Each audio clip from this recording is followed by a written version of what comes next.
The National Assembly completes its work on the $1.6 million aviation car scam and a rowdy session over President Jonathan's planned address on the 2014 budget.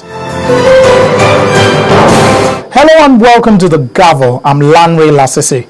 A lot happened this week in the National Assembly, from the National Health Bill to a letter from President Jonathan for an extension of the emergency rule in the northeastern part of the country.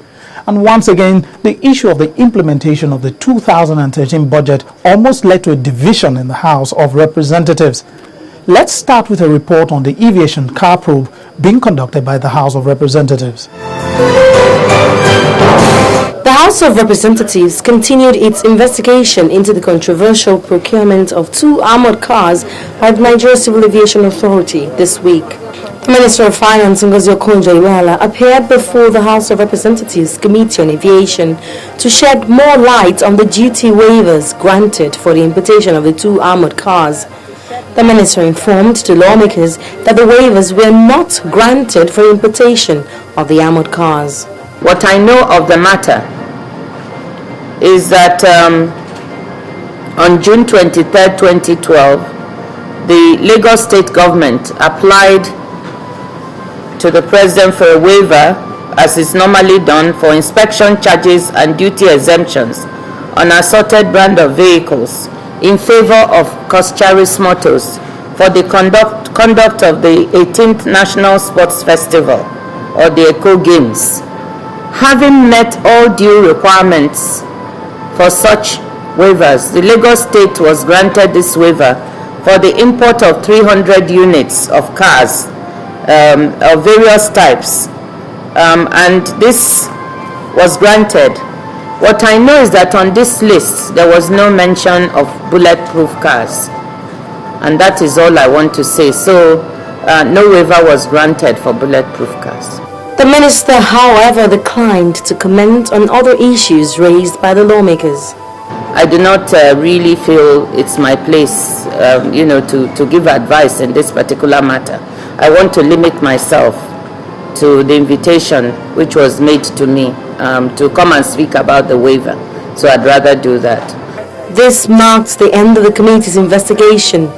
Later that week, the chairman of the committee presented the committee's report to the House in plenary. May I move that this House do receive the report of the Committee on Aviation on the purchase of 2 armored vehicles by the Nigerian Civil Aviation Authority. She, however, was guarded concerning the recommendations the committee put before the House. It's very wrong for me to tell you what the findings of the committee, what the findings of the committees were.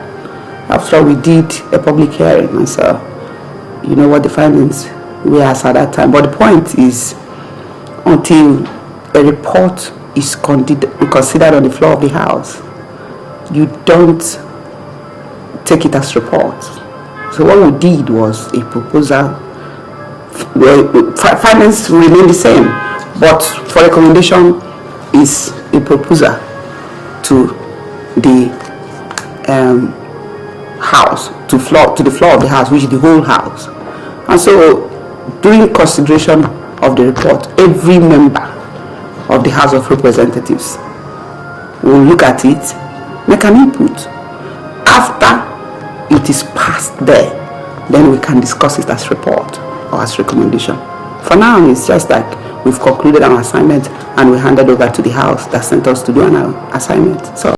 Meanwhile, the Senate deferred the planned briefing by the Minister of Aviation, Stella Odua, on the state of the nation's aviation industry to Thursday, November 14, 2013, from the initial date of 7th. The chairman of the Senate Committee on Aviation, Senator Hope Uzodimma, dismissed any insinuations that the lawmakers are plotting to give the minister a clean bill of health. How can the Senate issue the Minister of Aviation? Is she a fugitive? No, what has happened that she was supposed ordinarily to brief us today, appear before the Senate on the issue actually in question is the last crash of aviation associated airline crash.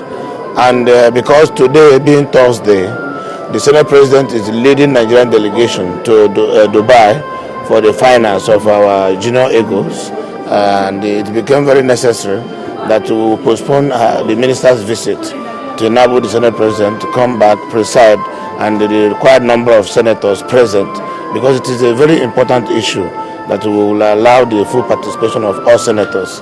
And I think it became very necessary, and that was what we just did. And we did it in good faith. I don't think there's anything to hide or ulterior to it.